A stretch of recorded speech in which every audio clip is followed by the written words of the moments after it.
shipping. Shop online now. At ng Dunkin' Donuts.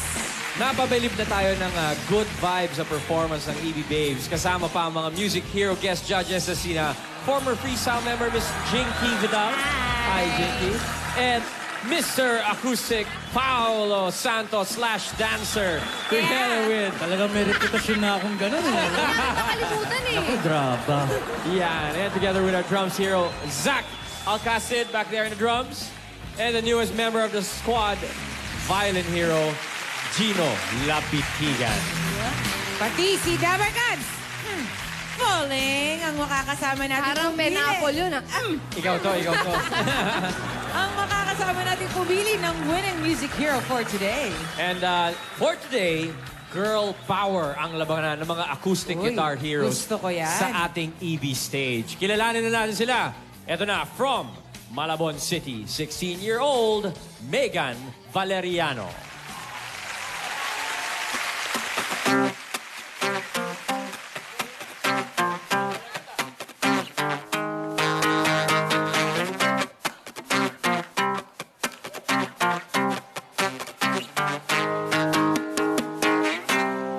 Akala ko tapos ng boxingan dito. Hindi pa. Hindi pa. Painitin pa natin yan. From Caloocan City, 17 years old, Marjorie Saulo.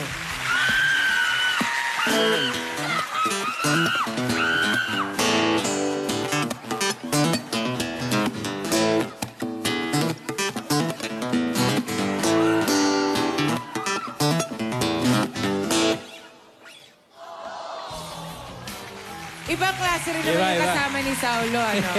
Yung isa pang-boxing, yung isa parang kinuryente yung mga kasama. Okay, kwentuhan muna ha. Warm up muna. Etong si Megan is grade 11, but you're planning to take up psychology. Bakit psychology ang napili mo? Gusto ko pong malaman yung mga ano ng tao. Yung mga inner working Opo. ng mga utak. Interesting though, dahil ang kalaban mo... Ay, isa namang second-year psychology student. Alam mo yung mga nagsa-psychology, ano yan eh, madaling umintindi ng damdamin ng mga tao. Yeah. I myself is a psychology student. You know? Oh, okay. O ito, tanungin na natin. Ano ang natutunan mong kanta sa gitara? Yung unang-una, ha? That's What You Get po by Paramore. Oh, That's What You Get by Paramore. Can we hear it?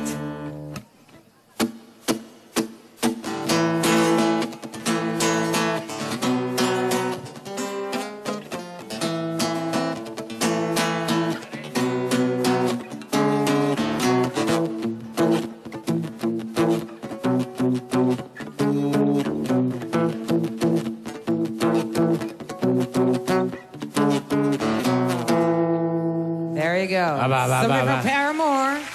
Paramore. O ito, tingnan natin anong panlaban ni Megan. Megan, anong title niyan? When You Say Nothing at All by Ronan Keating. Alright, go ahead, Megan.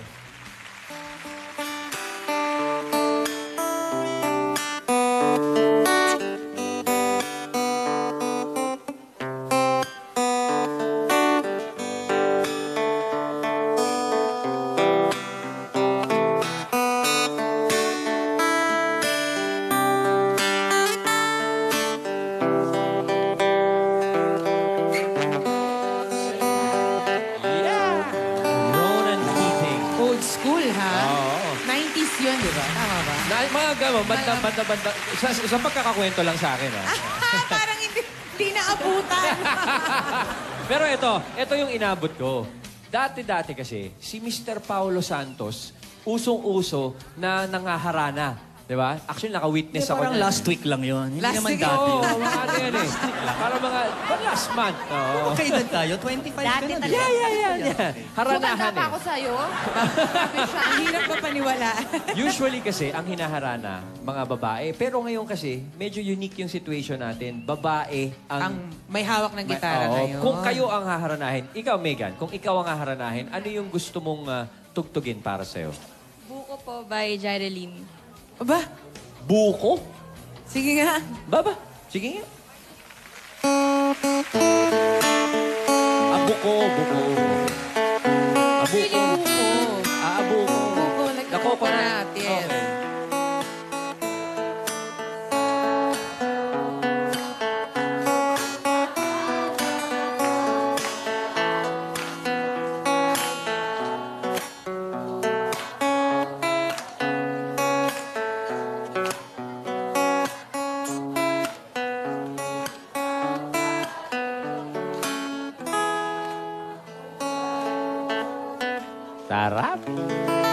Kailangan mas magaling yung mag-aharana sa mga... Exactly. Kasi sasabihin lang nila, boy, mas magaling ako sa'yo mag-gitara. Ayusin mo. Ito naman si Marjorie. Ano naman kaya yung song na gusto mong marinig ng mga harana sa'yo?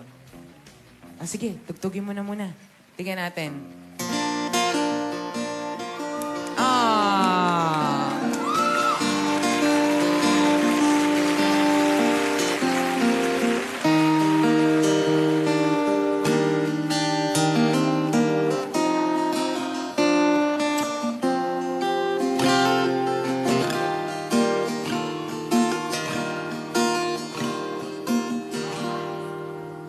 Oh. Sa mga boys na mga harana, huwag kalimutan ng bulaklak at tsokolate. Yan! Oo. Very good tip. Importante pa rin yan. Very good tip. Pero kadalasan, Isel, ang mga singer, tulad mo, ang alam namin kinakanta mo mga birit. Pero Oo. yung iyong paboritong genre, iba talaga. Iba talaga. Kasi minsan kailangan sa trabaho, kailangan bumirit. Oo. Pero yung talagang nasa puso ko, yung mga soul music. Soul music. Yan yung genre na gusto ko. What about these ladies? Let's find out. Ano yung genre na kung sila ang papipiliin, ano yung gusto nila talaga? O sige. Tatanungin natin si Marjorie. Ano ang type mong genre?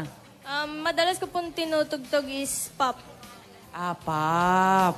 Si Ate Jinky, tanungin natin. Ikaw, Jinky. Ano yun? So bilang show band ang iyong banda. Pero ano yung iyong talagang kung ikaw ang nagsa-sound trip? Yung Sound listening mo, yan. Like yung palagi kong pinapakinggan. Yan. Yan. Yung anong genre yan? Hirap Siyempre yung pop hindi nawawala sa akin. Yes. Because I always update the playlist as much as possible. Pero yung mga like the timeless hits, Anita Baker, mga Uy. ganyan, mga jazz. Yan, Jazz. jazz. Rinig kay Jinky yung jazz eh. Rinig na rinig sa performance. Pero, Jazz once. ayun, alam ko na eh. Alam ko na eh. Lalabas at lalabas yan eh. Hindi talaga mapipigilan yan eh. Okay, eto. Megan, ikaw, anong genre mo? Love songs po. Love song. Yung talagang galing sa puso, ah. Parinig, Megan.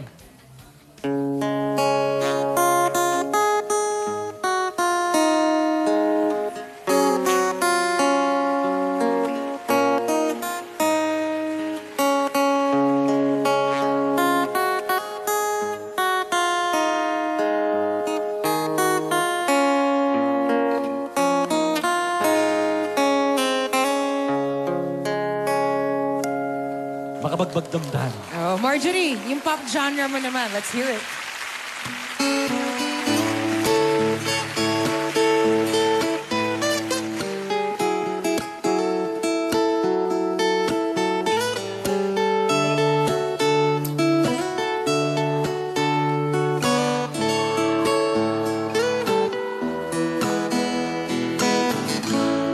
Wow. Wow, well, Millennial naman ito. yeah, now that we are properly warmed up, ladies, umpisa na natin ang acoustic tugtugan.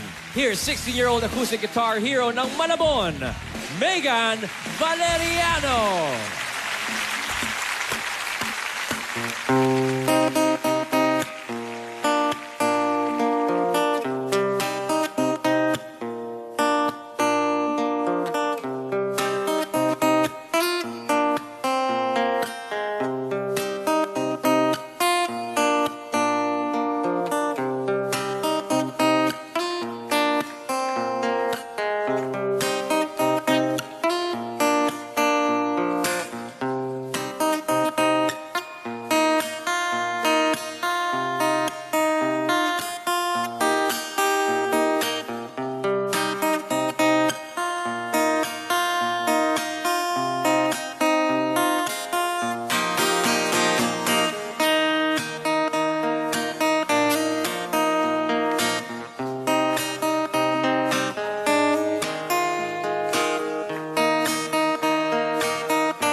next is 17-year-old acoustic guitar hero ng Caloocan City, Marjorie Saulo.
I-level up na natin ang Jammingan from Malabon City. Here's Megan.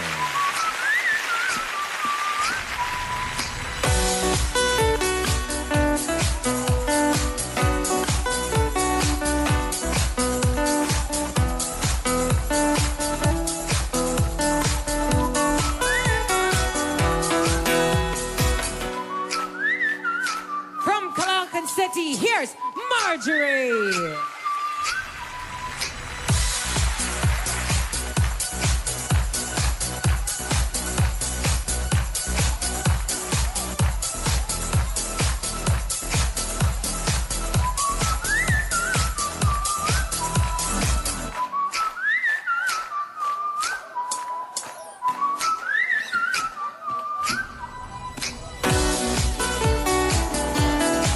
Give it up for our acoustic guitar heroes!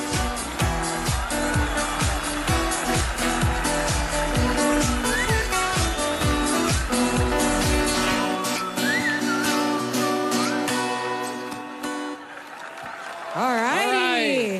Okay. Medyo nagkaroon lang tayo ng konting technical difficulties with nakakalimutang i-on ng I-on. ating player yung ating Pero gitara. nangyayari talaga, dahil live na live po talaga tayo. Alright, well, Music Heroes, thank you very much for your Thank you. performances. And time to hear what the judges have to say. Pauline? Hi, Megan and Marjorie. Nakakatuwa kasi for someone so young and Grade 11. Hindi naman professional, it must feel so nice na tumugtog sa harap ng ganito karaming tao. Tapos on national TV pa. So, ang napansin ko sa inyong dalawa, ang ganda nung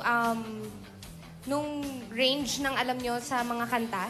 Kasi may luma, may bago, and it's nice that you keep it that way. And it's also very refreshing to see two girls competing. Right. Kasi ang majority ng sumasali dito sa Music Hero, mga lalaki. So we encourage other girls to To join To come forward. And, come here and audition here in Music Hero. Thank you, girls! Thanks, Pauline. Jinky. Unang-una, yung babaeng musician ng babae, astig na yun. Oh, yung Yung pa lang no? Yung pa lang astig na yun. So, kung kunyari, marami na kayong admirers agad yun. Pag nakita kayo nag-perform, marami magkakakrush sa inyo. Tapos, mas plus pa yun pag mas malawak ang musicality ninyo. Mas parang marami kayong ginagawa. And ngayon pa na mas bata pa kayo, nagsisimula na kayo.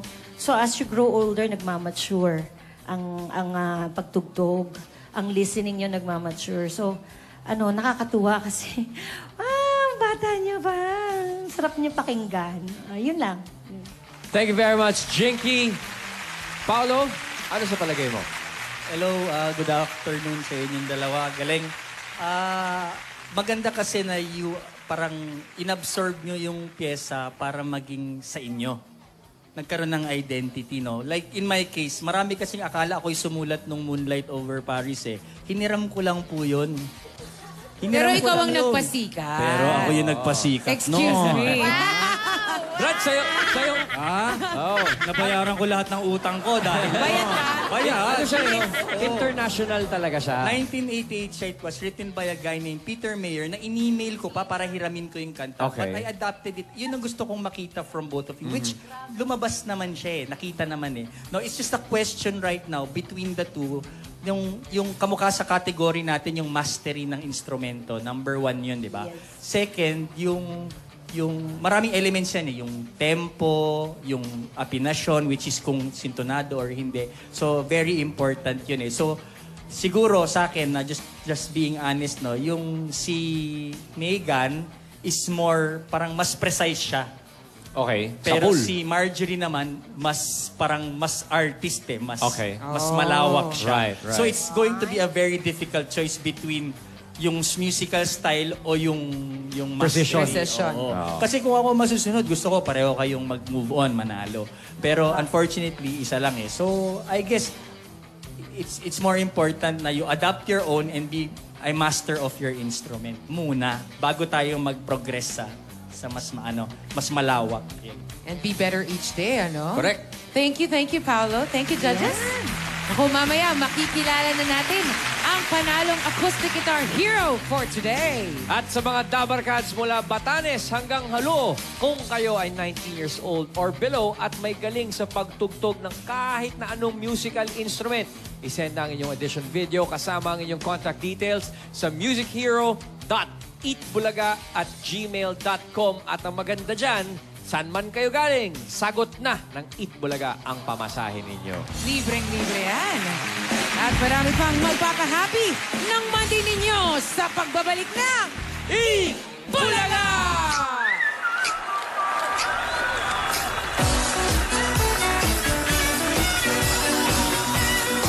Yan na! A dancer! Yan yung sinasabi natin eh.